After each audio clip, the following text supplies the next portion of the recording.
सब इंजीनियर के non technical portion में हिंदी का जो सिलेबस है उसमें सबसे इम्पोर्टेंट पार्ट जो है वो है रस, अलंकार, पर्यायवाची, विलोम, तत्सम, तद्भव, संज्ञा, सर्वनाम, विशेषण, संधि, समास।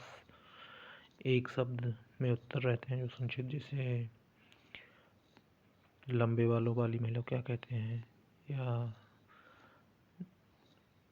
और भी जैसे वर्ड रहते हैं आदमी इनको यूज़ करता है, लंबी भुजाओं वाले पुरुष को क्या कहते हैं, है ना। इस तरह के वर्णमाला है, छंद आदि जो है इस तरह के प्रश्न पूछे जाते हैं। वर्णमाला जो है, वर्णमाला में जो है कि व्यंजन कितने हैं, कौन से शब्द व्यंजन है, कौन से स्वर हैं, स्वर कितने प्रकार के होते हैं, कौन से होठ से बोले जाते हैं, कौन से नाक से बोले जाते हैं। तो इस तरह के शब्द जैसे कंठ, तालव्य, मूर्धन, दंत, होष्ठ, स्पर्शी व्यंजन कौन से हैं, घोष के आधार पर, अल्प प्राण के आधार पर कौन से तालु से बोले जाते हैं। तो इस तरह के प्रश्न इसमें पूछे जाते हैं वर्णमाला में। इसके बाद आप देखेंगे कि वर्तनी के ऊपर प्रश्न आते हैं कि भैया आकाश को शुद्ध कैसे लिखते हैं, है ना।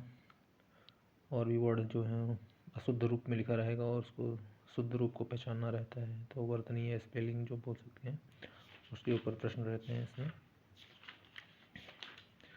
संधि बहुत इंपॉर्टेंट है, एक दो प्रश्न संधि से जरूर मिल जाएंगे आपको, जिसमें अधिकतर स्वर संधि पे और व्यंजन संधि पे ज़्यादा प्रश्न पूछे जाते हैं, स्वर और व्यंजन पे। इसके बाद आप समास में सबसे ज़्यादा डाउट होता है बच्चों को। समास में जो डाउट वाला पोर्शन है वो है एक कर्मधारय और बहुब्रीहि, ये दोनों में जो प्रश्न आते हैं वो हमेशा मतलब इसी पे, जो कर्मधारय और बहुब्रीहि पे ही लोगों को अधिकतर डाउट होता है। उपसर्ग प्रत्यय से भी प्रश्न आते हैं, उसमें उपसर्ग प्रत्यय पूछ लेता है कितने प्रकार के होते हैं, कौन से शब्द में एक शब्द दिया रहेगा उसे पूछेगा कि इसमें उपसर्ग पहचानिए, उसका प्रत्यय पहचानिए। तो ये इम्पोर्टेंट हो जाता है इसमें। इसके बाद जो है शब्द के प्रकार कैसे हैं, जैसे रूढ़ है, यौगिक है, योग रूप है, विकारी शब्द क्या है, समानार्थी क्या है, पर्यायवाची क्या है, विलोम क्या है, तत्सम, तत्व बहुत इंपॉर्टेंट सब्जेक्ट, बहुत इंपॉर्टेंट हो जाता है। संज्ञा, सर्वनाम, विशेषण, क्रिया,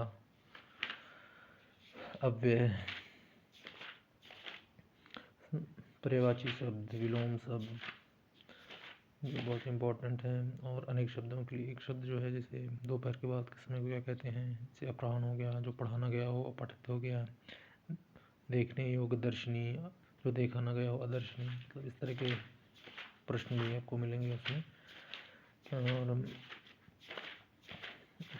आगे जो है वाक्य के भेद हो गए, जैसे मिश्रित वाक्य इनमें से कौन सा है, संयुक्त वाक्य कौन सा है, सरल वाक्य कौन सा है, उपवाक्य कौन सा है, पदबंध क्या होता है, विराम चिन्ह, चिन्हों के ऊपर भी प्रश्न पूछ लेता है कितने प्रकार के होते हैं, कौन सा चिन्ह कहाँ यूज़ करते हैं।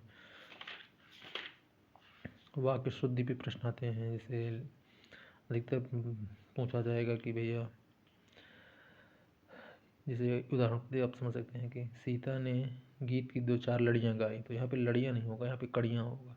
मुझे सफल होने की निराशा है, निराशा नहीं होता है, आशा का यूज़ करते हैं। गोलियों की बाढ़, बाढ़ का प्रयोग नहीं होगा जैसे यहाँ पे गोलियों की बौछार। तो वाक्य को शुद्ध रूप में पहचानने वाले प्रश्न भी आते हैं इसमें। और विलोम के बाद ये जैसे लूसेंट में मुहावरे का भी प्रश्न आएगा आपने। मुहावरे हो गया, लोकोक्तियाँ हो गए, मुहावरे लोकोक्तियाँ जो हैं ये इसके ऊपर प्रश्न आता है, जैसे ठन ठन गोपाल क्या क्या हुआ, उसका जैसे हो गया ठन ठन गोपाल मूर्ख या गरीब, डींगे हाँकना, सीखी बगारना, धता बताना, टालना या भाग जाना हो जाता है, गुरु घंटाल बहुत चालाक। तो इस तरह के लोकोक्तियाँ और विलोम शब्द के ऊपर भी प्रश्न आते हैं।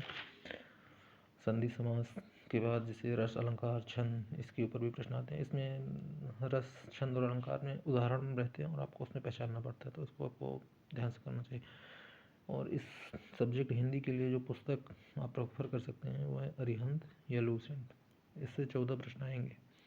पृथ्वीनाथ पांडे की भी लोग प्रेफर करते हैं, पर अरिहंत लूसेंट मेरे ख्याल से पर्याप्त है इस सब्जेक्ट पढ़ने के लिए।